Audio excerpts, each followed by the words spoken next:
Welcome back. आप देख रहे हैं एटी मनी बनो अपना फाइनेंस मिनिस्टर। मैं हूं आपके साथ कविता थपलियाल और अब शो का वो वक्त जहां पर हम आपको मिलाते हैं देश की बेटी से और बताते हैं आपको उन्हीं की जुबानी उनकी कामयाबी की कहानी। आज हमारे साथ प्रसिद्ध सिंगर नेहा भसीन है। नेहा, शुक्रिया समय निकाला इस खास पेशकश के लिए। देश की कामयाब बेटियों की इस मुहिम के जरिए आप जैसी कामयाब बेटियों की कहानियां हम सुनाना चाहते हैं और वो तमाम महिलाओं को प्रेरणा देना चाहते हैं जो कि अपने आर्थिक सफ़र की शुरुआत करना चाहते हैं।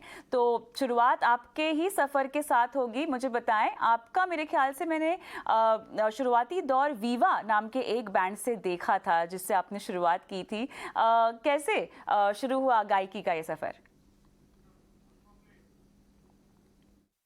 हाँ जी, मैं एक्चुअली 18 ऑलमोस्ट 19 साल की थी तब, दिल्ली की लड़की। और तो फाइनेंशियल इंडिपेंडेंस और करियर मैंने काफी यंग एज से मेरी शुरुआत हो गई थी। बचपन से ही मेरा जो एम्बिशन था, गोल था, वो एक म्यूजिशियन पॉप स्टार बनने का था। एंड फॉर्चुनेट थी कि मेरा सफर और मेरी सफरिंग वहीं से शुरू हुई।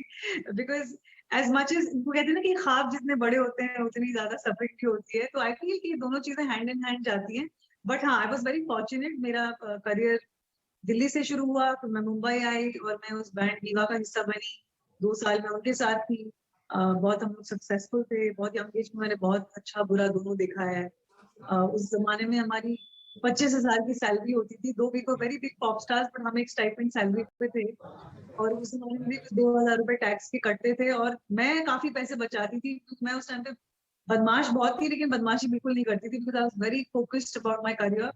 और जब बैंक का ब्रेकअप हुआ था तो मैं आपको बता दूं कि मैं ही एक थी जिसके बैंक अकाउंट में सबसे ज्यादा पैसे थे, क्योंकि मैंने सबसे कम पार्टिंग करी थी तब।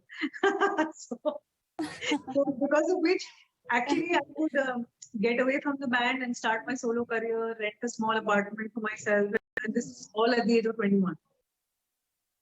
तो अब ऐसे में मुझे बताएं कि जब आपने अपना सोलो करियर शुरू किया तो आपकी पहली कमाई कितने की थी? मुझे अभी तक याद है, मैंने अपना पहला सोलो शो किया था 60,000 रुपए में। And I still remember that. और पहली रिकॉर्डिंग करी थी 8,000 रुपए की। And for me it was a very big deal, क्योंकि अभी तक क्या है कि मुझे एक स्टाइपेंड अमाउंट ही आ रहा था और उससे ज्यादा मुझे अलाउड ही नहीं था अर्न करना। तो मैंने क्या किया, सिर्फ मैं थोड़ी ओल्ड स्कूल हूँ और अपने मॉम डैड की पक्की बच्ची हूँ। मेरे पापा एक सीनियर एडवोकेट थे दिल्ली में।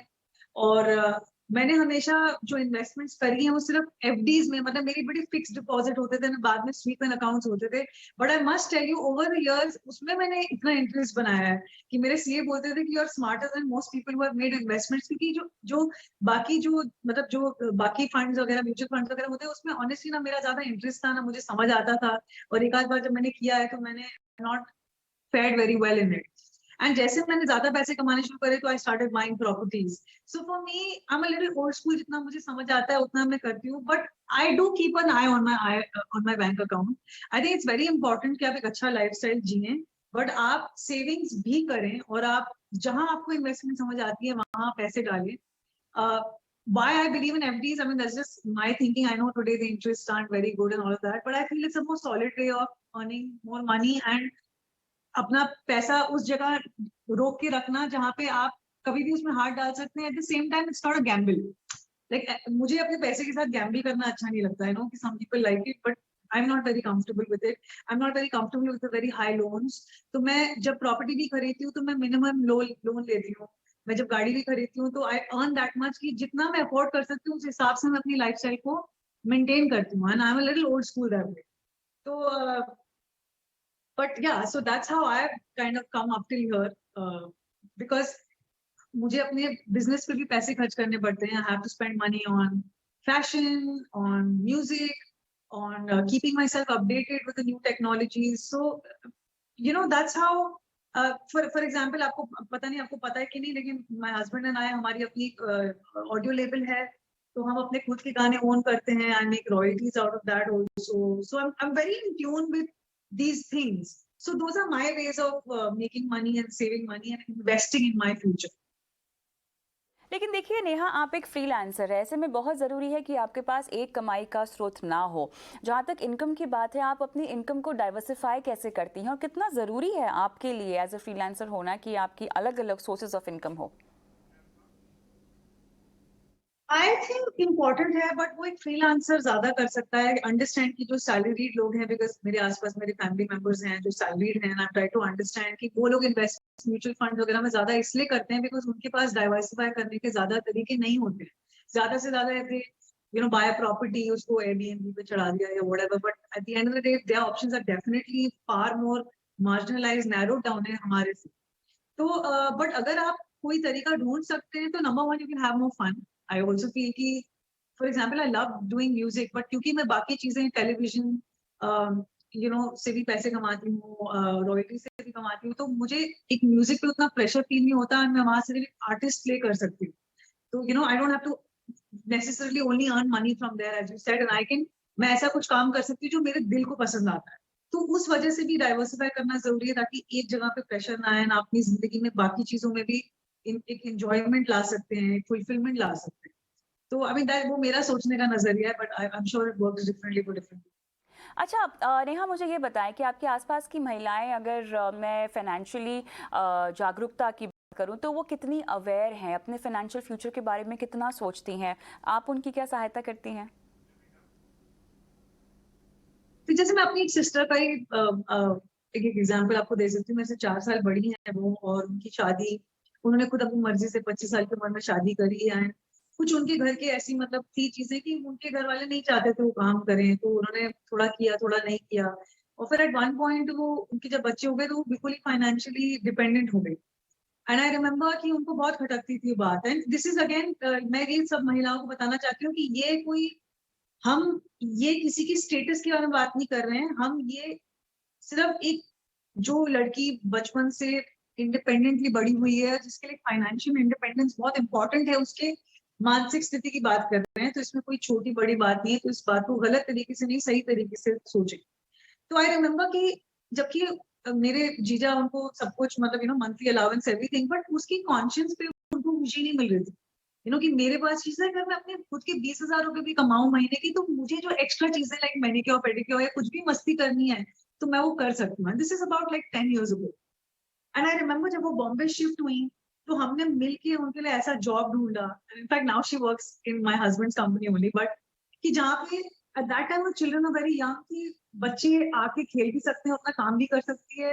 And but it was very important for her to find that financial independence. Today आज वो उस कंपनी की प्रोड्यूसर है, हमारा लेबल रन करती हैं, she is financially independent, she gets bonuses, and her confidence level has gone so much higher। And जब वो घर से कर सकती है, तो घर से काम करती है, ऑफिस आ सकती है।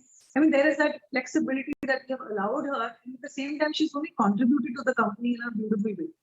तो आई फील कि बहुत इंपॉर्टेंट है। एंड मुझे पता है कि वो सेविंग्स भी करती हैं, कुछ मुझे मतलब डिटेल में नहीं पता है, बट आई नो दैट धीरे धीरे she is also contributed to her own family, buying properties and stuff। I personally feel, ये मेरा पर्सनल ओपिनियन है, कि फाइनेंशियल इंडिपेंडेंस हर इंसान के लिए बहुत इंपॉर्टेंट है। ये सिर्फ जेंडर से नहीं है, चाहे मेन के लिए ये हमने एक अंडरस्टूड बात बोल दी कि आदमी है तो वो फाइनेंशियली इंडिपेंडेंट होगा, पर मुझे ऐसा लगता है कि औरत को भी होना चाहिए, क्योंकि somewhere I think eight the and dependency is not a good word in itself, right? अगर कल को आपको अपने लिए कुछ करना है, जो हम स्पेशली इंडियन महिलाएं नहीं करती हैं, क्योंकि वो हमेशा हस्बैंड के लिए, घर के लिए, बच्चों के लिए उसी में जूझी रह जाती है। तो अगर थोड़े बहुत भी पैसे खुद के पास होंगे, I think confidence level will go up, the relationship with the husband will be better, the children will be better, and also if tomorrow the marriage is not working, God forbid it, at least there is that confidence to walk away from it and not stay in it just because there is a dependency. That's not why marriage should work, right?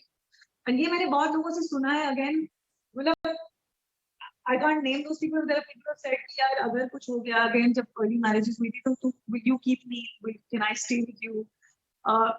वो तक नौबत ही नहीं आनी चाहिए। मुझे ऐसा लगता है कि I don't know, maybe I'm just going बिल्कुल। out on a limb and saying that, but नहीं नहीं, बिल्कुल आप जो कह रही हैं वो बिल्कुल सही है, हर महिला को ऐसे सोचना चाहिए। लेकिन आपकी फाइनेंशियल जर्नी में मुझे बताएं कि अब आप जो सेविंग कर रही हैं, जो इन्वेस्टमेंट कर रही हैं, क्या ख्वाब है आपके, क्या करना चाहती हैं इसके बाद, कोई बकेट लिस्ट? पहले तो मैं बहुत सारे म्यूजिक वीडियोस बनाना चाहती हूँ कि मुझे किसी और से मांगने नहीं पड़े या किसी के पास जाना ना पड़े, कि मैं अपने हिसाब से जो मैं करना चाहती हूँ कर सकूँ, और आर्टिस्ट को बढ़ावा दे सकूँ। बाकी मेरा जो एक बहुत मन है, बहुत बहुत पहले से, मुझे एक अनाथ आश्रम, कम एक फॉर एनिमल्स खोलना है, तो वो कर सकूँ। बाकी मैं ऑनेस्टली मुंबई में मेरा ऑलरेडी एक घर है, 6-7 घर और खरीद के मैं क्या कर लूंगी, मेरी ऐसी कोई इच्छाएं हैं नहीं। I want to travel a lot and I am already doing all the things I want to do. So I want to, मैं बस अपना पैसा अपने बिजनेस में वापस, और अगर मैं किसी तरह से ह्यूमैनिटी को हेल्प कर सकती हूँ, I think these are the only two wishes I really have. Other than that, God is kind and I am already living a good life. चलिए, नेहा आप हमारे साथ हैं और एक गाना गुनगुनाने की रिक्वेस्ट आपसे ना हम करें ऐसा तो हो नहीं सकता। तो जाते जाते कोई आपकी पसंद का गाना आप गुनगुनाना चाहें तो? तो धुन की गाना मतलब मेरे करियर का काफी पाथ ब्रेकिंग गाना है, and it's all about breaking, मतलब अपनी खुद की कहते हैं ना बैरियर्स ब्रेक करने का। तो आई हम बिट ऑफ दैट। इश्क ते करदा छट्टे पन्ना, मौज करता हो के झल्ला जीवे, इश्क में दिलड़ा होया फकीर, मांग सबकी खैर सुखल्ला जीवे, गिरा दीवारे लगा ललकारे, इश्क दी मस्ती दे विच सोवे ते जागे, धुड़की धुड़की धुड़की लागे, धुड़की धुड़की धुड़की लागे, धुड़की धुड़की धुड़की लागे। बहुत खूब नेहा, आपने समय निकाला, इतना बढ़िया गाना गाया और इतनी प्रेरणा देने वाली बातें कही हैं। बहुत बहुत धन्यवाद शिरकत करने के लिए। चलिए शो को आगे बढ़ाते हैं और अब